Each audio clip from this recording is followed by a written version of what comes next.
अस्सलाम वालेकुम beautiful people, welcome back to my channel. आज है सैटरडे यानी कि हफ्ते का दिन है आज, और मैं यहाँ पे रेडी कर रही हूँ मैरिनेशन। आज हम करने वाले हैं बारबेक्यू। इतना अर्सा हो गया हमने बारबेक्यू नहीं किया। और वीकेंड पे जो आपकी मेन लग्जरी होती है ना, वो यही होती है कि मौसम अच्छा है और साथ में बारबेक्यू करें तो मज़ा आएगा। खैर, साथ मैंने अपनी चाय भी बनने के लिए रखी हुई है। यहाँ पे मेरे हस्बैंड मेरी हेल्प कर रहे हैं, चिकन को कट लगा रहे हैं, मैरिनेशन बाकी सब कुछ रेडी है। हाथ आपके इधर चल रहे होते हैं और दिमाग आपका पीछे पाकिस्तान में चल रहा होता है। काम कोई भी कर रहे हो ना, ख्याल आपका अपने मुल्क की तरफ ही रहता है।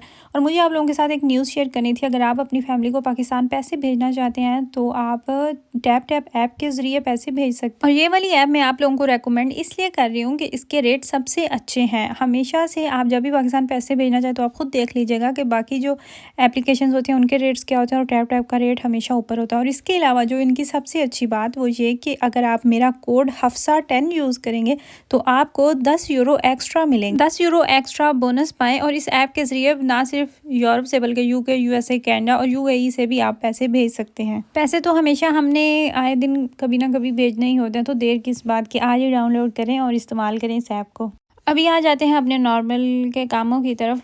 हम मार्केट से सामान लेके आए थे और अंडे हम लेके आए थे तुर्किश मार्केट से। वो अंडों का जो ट्रे था वो मेरे हस्बैंड ने वैसे का वैसा ही ला के फ्रिज में रख दिया। तो मैंने सोचा कि मैं इससे सारे जो अंडे हैं ना वो निकाल के उनको ठीक से साइड पे रख देती हूँ, क्योंकि जो पहले वाले लेके आए हुए थे वो ख़त्म हो चुके थे। लेकिन यहाँ पे मेरे साथ इतना बुरा हादसा हुआ, और मेरे साथ ये लाइफ में पहली दफ़ा हुआ है। आज से पहले ऐसा कभी भी नहीं हुआ मेरे साथ।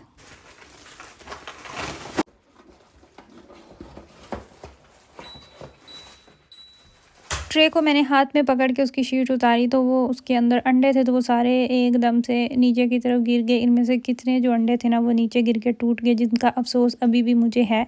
लेकिन फिर मेरे बात आई माइंड में कि जिस दाने पे अल्लाह ताला ने आपका नाम लिखा हुआ है ना, आपके पेट के अंदर वही जाएगा, चाहे आप सामान घर में कितना ही ला के क्यों ना जमा कर लें। तो ये जो अंडे टूट चुके हैं इनके ऊपर हमारा नहीं था लिखा हुआ। ये हमारे ना हमारे पेट में जाने थे और ना ही ये किसी और के पेट में जाने थे।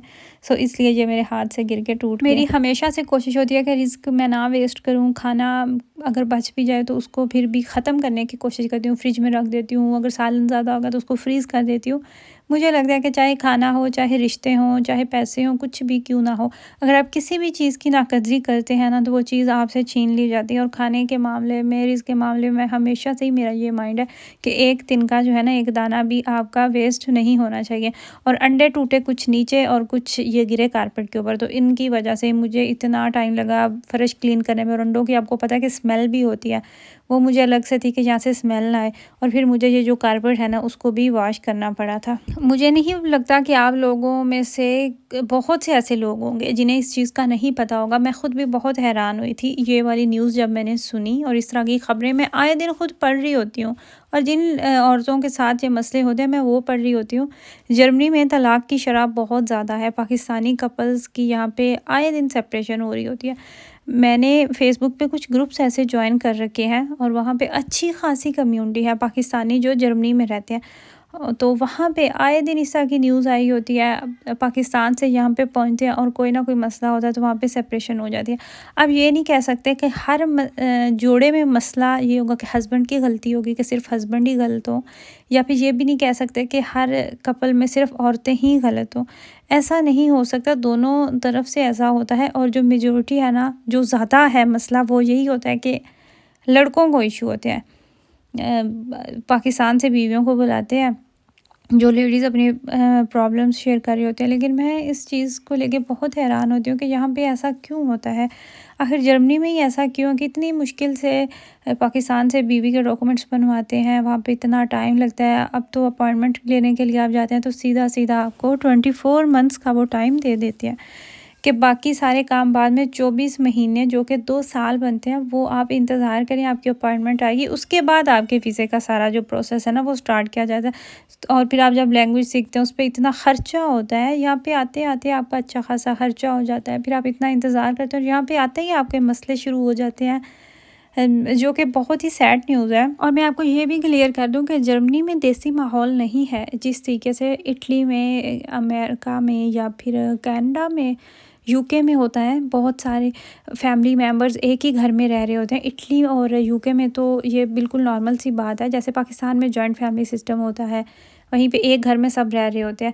लेकिन जर्मनी में ऐसा नहीं है। जर्मनी में हर बंदे का अलहदा अपना घर होता है। यहाँ पे रूल्स और गवर्नमेंट की तरफ से कानून ही ऐसे बनाए गए हैं कि आपकी मजबूरी बन जाती है, आप एक घर में नहीं रह सकते। सो यहाँ पे जो मसला बनता है ना आपकी सेपरेशन का, आपकी तलाक़ें हो रही हैं, उनकी जो वजह होती है वो मियाँ और बीवी के दरमियान ही वजह होती है। वो ऐसा नहीं है कि ससुराल की मुदाखलत या ऐसा कुछ भी नहीं है। जर्मनी में रहने वाली जो कौम है ना, इनका माइंडसेट ऐसा है कि घर में हमेशा से 50-50 होगा। 50% तक बीवी कमा के लाएगी और 50% तक मर्द कमा के लाएगा। घर के काम हो तो भी आधा काम मर्द करेगा, आधा काम बीवी करेगी। और अगर आप किसी रेस्टोरेंट में खाना खाने जा रहे हैं ना, तो आपका जो बिल होगा ना, उसको भी आपने हाफ पे करना है। यानी कि बीवी अपना बिल पे करती है और मियाँ अपना बिल पे करता है।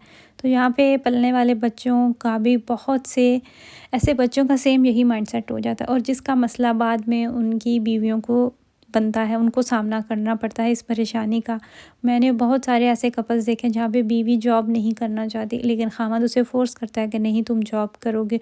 और बहुत सारे ऐसे भी हैं जहाँ पे बीवियाँ जॉब करना चाहती हैं और खामद उनको करने नहीं देते। तो कहीं पे ये मसला है कि खामद टाइम नहीं देता, कहीं पे एक्स्ट्रा मैरिटल अफेयर की कंप्लेंट्स आती हैं, और इस तरह की बहुत सारी वजूहात हैं। और पाकिस्तान में नहीं, जर्मनी में भी मार कुटाई भी चलती है। मैंने बहुत सारे ऐसे भी केसेस देखे हैं जहाँ पे खामद अपनी बीवी पे हाथ उठाता है। हालांकि जर्मनी जैसे मुल्क में औरतों के रूल्स ज़्यादा है। अगर औरत किसी पे इल्ज़ाम भी लगा दे ना मर्द पे, और पुलिस को कंप्लेन कर दे कि इसने मेरे साथ की है, बदतमीज़ी की है, तो वो मर्द का बयान नहीं सुनेंगे, उसको उठा के लेके चले जाएंगे। सो यार ये एक है परेशानी वाली बात, और बुरी है कि आप इतनी मेहनत से, इतने चाह से यहाँ पे आते हो और यहाँ पे आके आपकी अलहदगी हो जाती है। और अल्लाह ताला सबको ऐसे मसलों से, ऐसी परेशानियों से महफूज फरमाए, आमीन सुम्मा आमीन। मेरे हस्बैंड गए हुए थे ग्रॉसरी लेने, शॉपिंग करने। ज़ावियार को इन्होंने उसके प्ले स्कूल छोड़ा और वहीं से ये चले गए मार्केट। कुछ चीज़ें जो मैंने इन्हें कही हुई थी वो आ गई, और कुछ चीज़ें मिस भी होगी जो कि होना मस्ट होता है, या अगर लिख के दे दो तो फिर आसानी हो जाती है। खैर ये सामान कुछ लेके आए थे, और जो थोड़ा सा सामान था, बिल्कुल भी ज़्यादा नहीं था, और 60 यूरो इसका बिल बना था। एक ज़माना था 60 यूरो में आपकी अच्छी खासी ग्रॉसरी आ जाया करती थी, लेकिन अब महंगाई इतनी हो चुकी है कि 60 यूरो क्या, 100 यूरो भी अगर आप लगा देना तो आपका थोड़ा सा सामान आता है। ये कुछ बेसिक चीज़ें हैं। और चॉकलेट्स आपको स्नैक्स इसलिए ज़्यादा नज़र आ रहे हैं, अब राश का जा रहा है ट्रिप, और उसको रास्ते में साथ लेके जानी थी कुछ चीज़ें, सो इसलिए उसके लिए लेके आए। इसके अलावा मैदे पे डिस्काउंट चल रही है आजकल, कुछ इन्होंने कीमत इसकी कम की है। मुझे नहीं पता एग्जैक्टली कितनी इसकी 1 केजी की आ रही है, मतलब क्या प्राइस है, कितने का आ रहा है 1 केजी। सो मुझे इतना पता है कि डिस्काउंट चल रही है।